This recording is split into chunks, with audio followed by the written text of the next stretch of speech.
स्वर्ग ले जाएंगे या नर्क? बूढ़ी औरत की बहुत ही रोचक कहानी जरूर सुनी। एक बुजुर्ग महिला की मृत्यु हो गई। यमराज उसे लेने आए। महिला ने यमराज से पूछा, आप मुझे स्वर्ग ले जाएंगे या नर्क?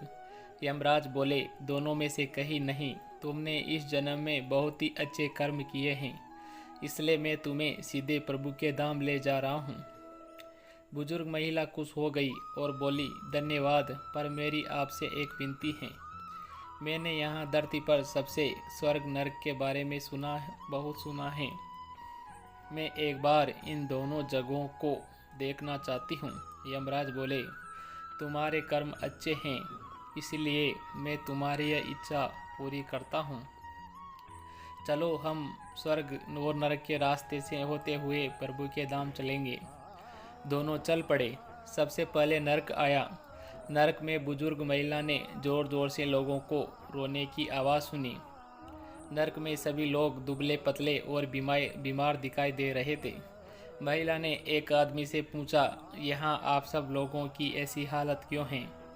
आदमी बोला, तो और कैसी हालत होगी? मरने के बाद जब से यहाँ आए हैं हमने एक दिन भी खाना नहीं खाया। भूख से हमारी आत्माएं तड़प रही हैं। बुजुर्ग महिला की नज़र एक विशाल पतीले पर पड़ी, जो कि लोगों के कद से करीब 300 फुट ऊंचा होगा। उस पतीले के ऊपर एक विशाल चम्मच लटका हुआ था। उस पतीले में से बहुत ही शानदार खुशबू आ रही थी। बुजुर्ग महिला ने उस आदमी से पूछा, इस पतीले में क्या है? आदमी मायूस होकर बोला, यह पतीला बहुत ही स्वादिष्ट खीर से हर समय भरा रहता है। बुजुर्ग महिला ने हैरानी से पूछा, इसमें खीर है तो आप लोग पेट भर के ये खीर खाते क्यों नहीं? भूख से क्यों तड़प रहे हैं? आदमी रो रो कर बोलने लगा, कैसे खाए? ये पतीला 300 फीट ऊंचा है। हम में से कोई भी उस पतीले तक नहीं पहुंच पाता। बुजुर्ग महिला को उन पर तरस आ गया। सोचने लगी, बेचारे खीर का पतीला होते हुए भी भूख से बेहाल हैं। शायद ईश्वर ने इन्हें यही दंड दिया होगा। यमराज बुजुर्ग महिला से बोले, चलो हमें देर हो रही है। दोनों चल पड़े। कुछ दूर चलने पर स्वर्ग आया।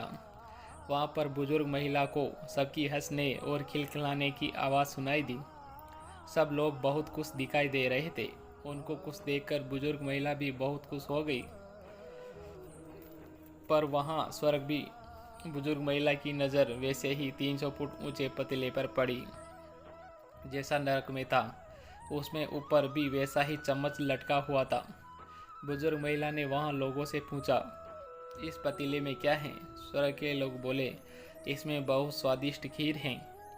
बुजुर्ग महिला हैरान हो गई। उनसे बोली, पर यह पतीला तो 300 फीट ऊंचा है। आप लोग तो इस तक पहुंच ही नहीं पाते होंगे। उस हिसाब से तो आप लोगों को खाना मिलता ही नहीं होगा। आप लोग भूख से बेहाल होंगे। पर मुझे तो आप सभी इतने खुश लग रहे हो, ऐसा कैसे? लोग बोले, हम तो सभी लोग इस पतीले में से पेट भर के खीर खाते हैं। महिला बोली, पर कैसे? पतीला तो बहुत ऊंचा है। लोग बोले, तो क्या हो गया? पतीला ऊंचा है तो यहाँ पर कितने सारे पेड़ हैं। ईश्वर ने ये पेड़ पौधे, नदी, झरने हम मनुष्य के उपयोग के लिए तो बनाए हैं। हमने इन पेड़ों की लकड़ी ली और उसे काट फिर लकड़ियों के टुकड़ों को जोड़ के विशाल सीढ़ी का निर्माण किया। उस लकड़ी की सीढ़ी के सहारे हम पतीले तक पहुँचते हैं और सब मिलकर खीर का आनंद लेते हैं। बुजुर्ग महिला यमराज की तरफ देखने लगी।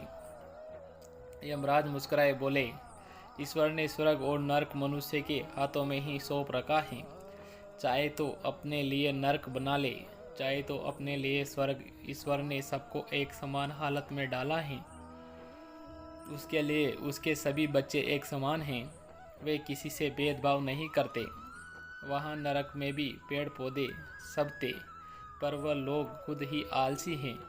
उन्हें खीर हाथ में चाहिए। वे कोई कर्म नहीं करना चाहते, कोई मेहनत नहीं करना चाहते, इसलिए सब भूख से बेहाल हैं। यही तो ईश्वर की बनाई इस दुनिया का नियम है। जो कर्म करेगा, मेहनत करेगा, उसी को मीठा फल खाने को मिलेगा। अर्थात स्वर्ग एवं नर्क आपके हाथ में ही है।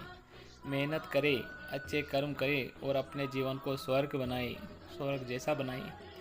इसलिए दोस्तों, हमको अच्छे कर्म करते रहना चाहिए और हमारे अच्छे कर्म ही हमारे जीवन को स्वर्ग बनाते हैं। इसलिए हमेशा हमें अच्छे कर्म करके हमारे जीवन को स्वर्ग बनाना चाहिए, हमें नरक जैसा नहीं रहना चाहिए। तो दोस्तों, कहानी कैसी लगी कमेंट करके बताएं और चैनल को लाइक और सब्सक्राइब करें। धन्यवाद।